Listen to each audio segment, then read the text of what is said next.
King, and you're about to hear from James Turk. But first, this segment is sponsored by Vizsla Silver, a company that Eric's brought me a $10 million investment in that has been drilling high-grade silver in Mexico. Vizsla Silver, a symbol, VZLA in Canada, and on the New York Stock Exchange. And they're at Zacatecas Silver, which has billionaire Eric Sprott as a significant investor and is poised for a very big 2022 after their stunning acquisition where Alamos Gold became their largest shareholder. Zacatecas Silver, a symbol, ZAC in Canada and ZCTSF in the U.S. And finally, there is Northern Superior Resources, which just announced an acquisition that creates a premier gold explorer in Quebec, targeting an initial 4+ million ounces of gold. Northern Superior Resources, symbol SUP in Canada and NSUPF in the U.S. But without any further delay, here is James Turk. Joining us now is James Turk, founder of Gold Money. James, this was another very interesting week for the metals. As you know, the commitment of traders has been showing a much more favorable look, particularly on silver. With gold, maybe there was some argument we could do a little more work there, but with the decline this week, as low as it got in gold and silver, they were already net long the commercials in silver. Very unusual to see that, as you know. And then on top of that, on the gold side, we're probably approaching the negative 100,000 net contract level, which is an area where it starts to become more favorable for the bulls. But we'll get into so many things, like the problems in Europe, the electricity bills, what's happening in Japan, and the currency crisis that's unfolding. But right now, gold and silver to kick it off. What are your thoughts here? Yeah, we've come a long way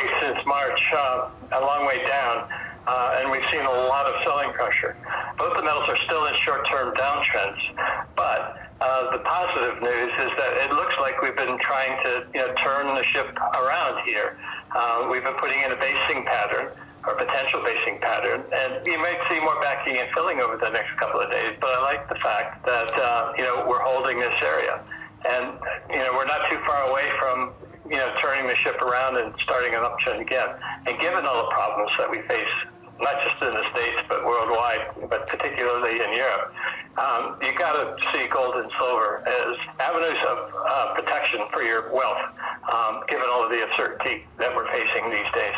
James, I've been chronicling what's happening in Europe with the electricity prices very early on. That's obviously created problems in England with the pound, in Europe with the euro. So this dollar index has been strengthening. And part of that also has to do with the fact that we have what's becoming an unsustainable situation in Japan. And so you have the yen tumbling against the dollar. You have the euro tumbling against the dollar. You have the British pound. You and I couldn't believe what we were seeing on the British pound versus the U.S. dollar. I think you told me lowest since 1985. We're going back to like Plaza Accord days, right? So, and at that time, I think the U.S. dollar index was probably 160. With this kind of insanity that's happening right now, I think the question becomes for everybody, if they're trying to reference that and tie it into the gold and silver complex, do we have another spurt on the dollar index towards the 120 level, or is it all priced in now? And I know you and I were chatting about this beforehand, and I said to you, even if the dollar index does power higher from here, you're talking about a currency crisis that would be unfolding and a financial crisis that will be unfolding in Japan and in Europe, and that can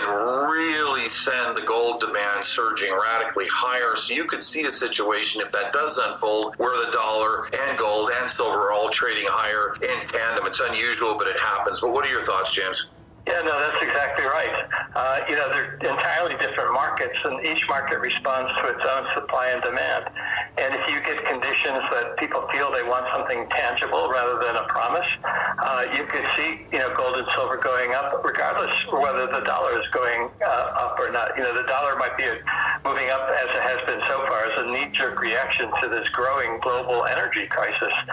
People see the States as a safer place, given that it's not terribly reliant on imported energy, as opposed to Japan, which is almost totally reliant on imported energy, and Europe, which has its own problems because of its past reliance on Russia and the sanctions that are being imposed on it. So you could very well see both gold and silver and the dollar going higher from here. But the dollar, you got to remember, Eric, the dollar only looks good because all of the other fiat currencies look so bad. Europe looks in terrible condition, Japan looks in terrible condition, and so does Britain. And those three currencies are 70% of the dollar index, so it's not too much of a surprise that the dollar index is where it is. So it could go higher, but I think we need to watch it carefully here in case it does start tipping over. But more importantly, we have to watch the price of gold and silver, because that's, I think, going to be the next go-to asset.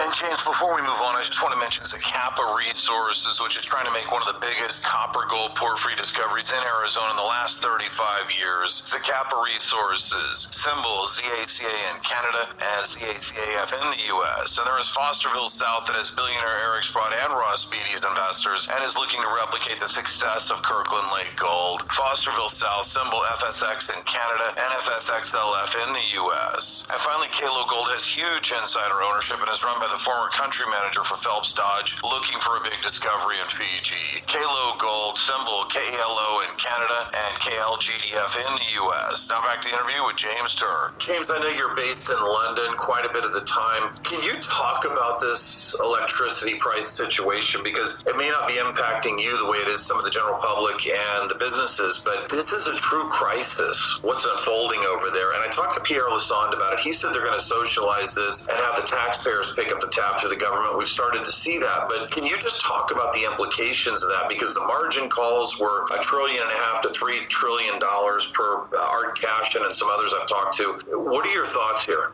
Yeah, it's always what's seen and what's not seen. What's seen is, the rising energy bills and the impact it's having on households, which is very, very severe. More so in Europe than it is in the UK, but it's still going up a lot everywhere. What's unseen is what is behind all of this and what's unfolding. And here you have to look at the banking system and its fragility. And there's been talk about bailing out the energy companies because they're getting a hit in terms of collateral requirements and other things like that. But when you're talking about bailing out the energy companies, what you're really talking about is bailing out the banking system, because that's why the energy companies are in trouble. They have huge debts to the banks. So if the energy companies are in trouble, the banks are in trouble.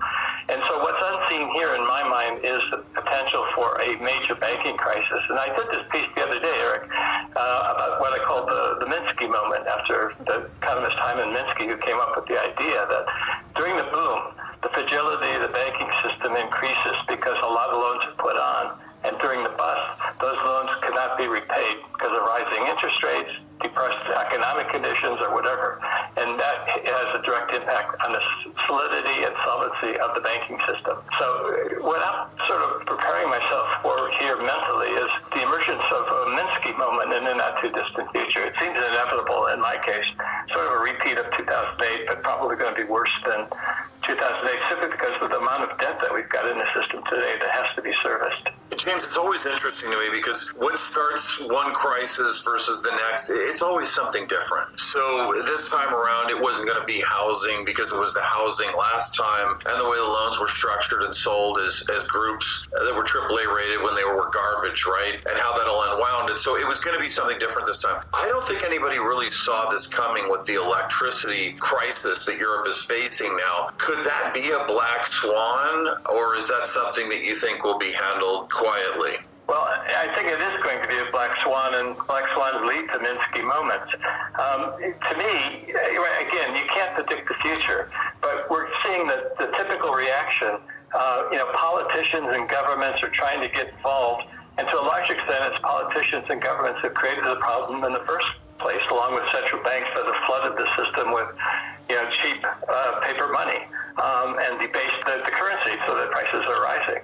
So right now the response has been more government involvement, and that, in my mind, is bad. The last thing you want is to get more government in a problem that government pretty much already created. James, let me ask you this then. In light of everything we just discussed, how do you see the last few months of the year unfolding? Because, there's this setup, as you know, where you'll see gold and silver make a major bottom. I think you and I know that we're somewhere in the neighborhood of seeing that happen, and we just need to see the demand start to create a problem in the physical market. I think we might be getting there. Can you talk about that and what you expect to see in the last few months this year? Yeah, the demand for the precious metals has been very strong, particularly actually in silver, which is sort of surprising given where its price is. You would think that there'd be no demand for it. But you're seeing huge backwardation in silver, and it's continued for quite some time. So obviously they're putting pressure on silver to, as one of the elements to keep precious metals overall under wraps, to keep them from exploding to the upside. But when you talk about over the next couple of months going to the end of the year, you do see seasonal patterns in gold and silver.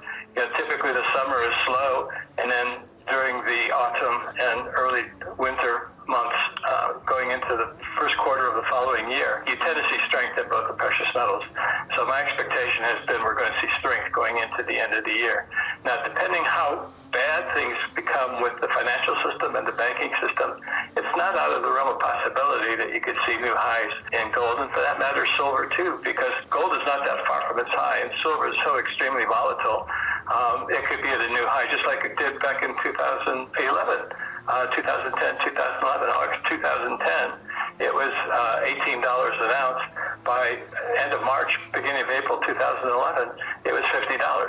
You can see the exact same thing again this time around. So I think there's every reason to be bullish on the metals given how cheap they are and given the protection they offer, being a tangible asset, the protection against the possibility of a Minsky moment over the next several months going into next year. James Turk, founder of Gold Money, thank you for joining us on King World News. Thank you, Eric. Be sure to tune in as we will continue to release interviews with the top people in the world throughout the week. Also, make sure to check out the King World News blog.